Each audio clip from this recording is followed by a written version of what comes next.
आरक्षण संपुष्टात आणण्यासंदर्भात सुद्धा एक उपवर्गीकरणाचा घाट घातला आहे। सगळे लोक जयंतीमध्ये असताना आता 4 दिवस आमच्या मागे जयंती आहे।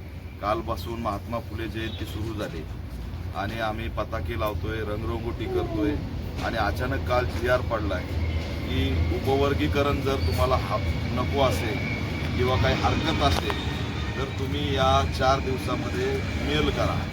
आता बौद्ध समाजाने कसा मेल करायचा, म्हणजे त्यांना हे माहीत होतं की हे 4 दिवस बिझी राहणार आहेत आणि म्हणून जाणीवपूर्वक 15 तारीख शेवटची ठेवली की आम्हाला हरकतीच त्या ठिकाणी देता आल्या नाही पाहिजे।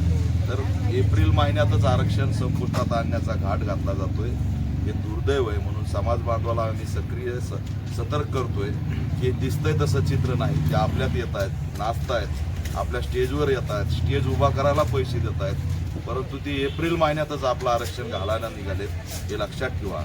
अनंत बदरचा जो काय अहवाल आहे तो समोर मांडला नाही, त्यात काय लिहिलं 59 जातीबद्दल हे माहीत नाही।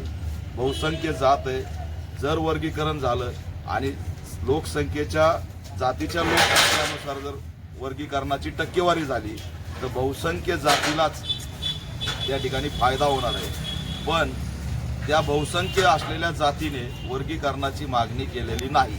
आम्हाला SC ST हे क्लब राहिले पाहिजेत, भावासारखे राहिले पाहिजेत, कारण आम्हाला माहीत आहे RSS किंवा या सगळ्या मनोवादी संघटना आम्हाला आधी वेगवेगळं करणार आणि नंतर आमच्यात भांडणं लावून ते असणार इथं राज्य गाजवणार।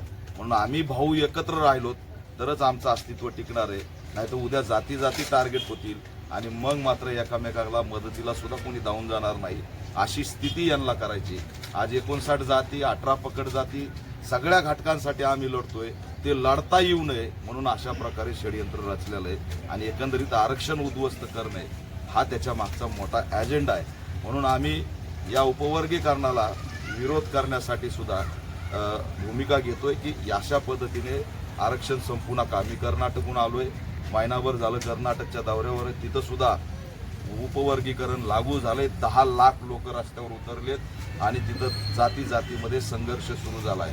म्हणजे आमचा अशोक खरात बाहेर येत होता, तो यांना दाबायचा आहे, गॅस तुटवडा दाबायचा आहे, पेट्रोल टंचाई दाबायची, इपिस्टिन फाईल दाबायचंय, जन उठावच्या माध्यमातून हे सरकारच कोलॅप्स होणार होतं। म्हणून काय करायचं तर बौद्ध आणि सगळ्या जातीमध्ये भांडणं लावा, म्हणजे आपण सेफमध्ये राहतोय। हे सर्वात मोठं षडयंत्र रचलेलं आहे ना वेळ। याच्यावर तुम्हाला उपवर्गीकरण करायचंय, 3 महिन्याचा कालावधी द्या, तो अहवाल चर्चेत ठेवा। अहवाल अंधारात का ठेवलाय, कारण की बहुसंख्य असलेल्या जातीला त्याची टक्केवारी कमी केली। अहवाल अचानक आणायचा आणि लोकांना रस्त्यावर उतरायचं आणि इथं आगडोंब उभा करायचा, हे षडयंत्र रचलेलं आहे। पण हे आता आम्ही यशस्वी होऊ देणार नाही, हा सुद्धा इशारा या माध्यमातून